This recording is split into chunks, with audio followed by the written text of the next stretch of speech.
श्री रामकृष्ण वचनामृत परिच्छेद 22.1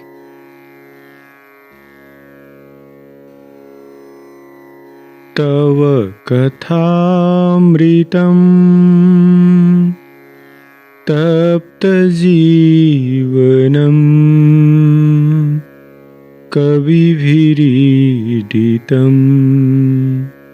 कल्मषापहम्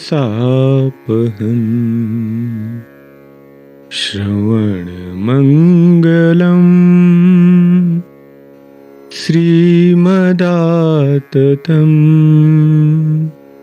भुवि गृह्णन्ति ये भूरिदा जना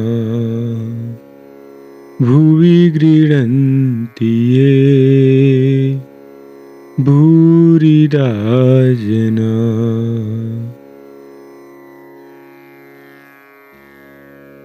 राखाल प्राण कृष्ण केदार आदि भक्तों के साथ समाधि में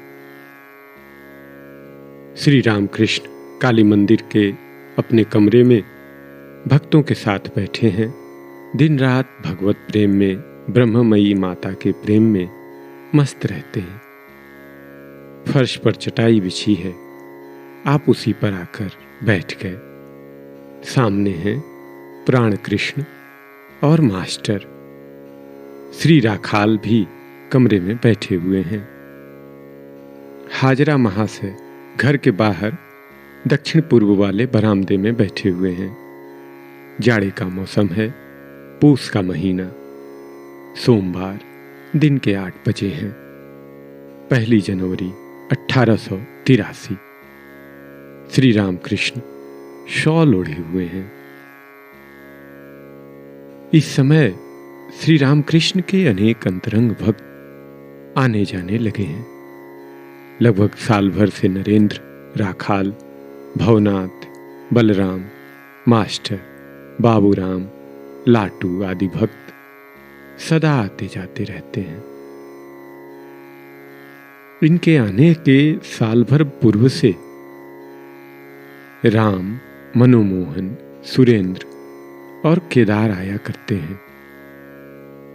लगभग 5 महीने हुए होंगे जब श्री रामकृष्ण विद्यासागर के बादुड़ बागान वाले मकान में पधारे थे।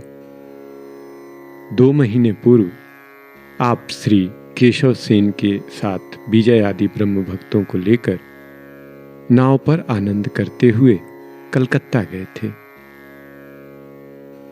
श्री प्राण कृष्ण मुखोपाध्याय कलकत्ते के श्यामपुकुर मोहल्ले में रहते हैं। पहले इनका जनाई मौजे में निवास था। ये एक्सचेंज विभाग के बड़े बाबू हैं। नीलाम के काम की देखरेख करते हैं। पहली पत्नी के कोई संतान न होने के कारण उनकी सम्मति से उन्होंने दूसरी बार विवाह किया था। दूसरी पत्नी के एक पुत्र हुआ है, वही इनकी इकलौती संतान है। श्री रामकृष्ण पर इनकी बड़ी भक्ति है। शरीर कुछ स्थूल होने के कारण कभी कभी श्री रामकृष्ण इन्हें मोटा ब्राह्मण कहकर पुकारते थे। ये बड़े सज्जन व्यक्ति हैं। लगभग 9 महीने हुए होंगे श्री रामकृष्ण ने भक्तों के साथ इनका निमंत्रण स्वीकार किया था। इन्होंने बड़े आदर से सबको भोजन कराया था। श्री रामकृष्ण जमीन पर बैठे हुए हैं। पास ही टोकरी भर जलेबियां रखी हैं। किसी भक्त ने लाई हैं। आपने जलेबी का एक टुकड़ा तोड़कर खाया। श्री रामकृष्ण प्राण कृष्ण आदि से हंसते हुए, देखा, मैं माता का नाम जपता हूं, इसीलिए ये सब चीजें खाने को मिलती हैं। हास्य। परंतु वे लौकी कोहड़े जैसे फल नहीं देती, वे देती हैं अमृत फल, ज्ञान, प्रेम, विवेक, वैराग्य। कमरे में 6-7 साल की उम्र का एक लड़का आया। इधर श्री रामकृष्ण की भी बालकों जैसी अवस्था है। जैसे एक बालक किसी दूसरे बालक को देखकर खाने की चीज छिपा लेता है जिससे वह छीना झपटी न करे, वैसे ही श्री रामकृष्ण की अवस्था उस बालक को देखकर होने लगी। वे उस जलेबियों की टोकरी को हाथों से ढककर छिपाने लगे। फिर धीरे से उन्होंने उसे एक ओर हटाकर रख दिया। प्राण कृष्ण गृहस्थ तो हैं, परंतु वे वेदांत चर्चा भी करते हैं। कहते हैं ब्रह्म ही सत्य है, संसार मिथ्या, मैं वही हूं सो अहम। श्री रामकृष्ण उन्हें समझाते हैं कलिकाल में प्राण अन्नगत है, कलिकाल में नारदीय भक्ति चाहिए। वह विषय भाव का है, बिना भाव के कौन उसे पा सकता है।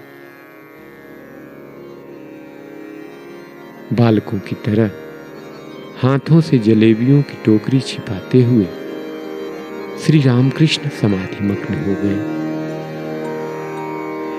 रामकृष्ण शरणं रामकृष्ण शरणं रामकृष्ण शरणं शरण्या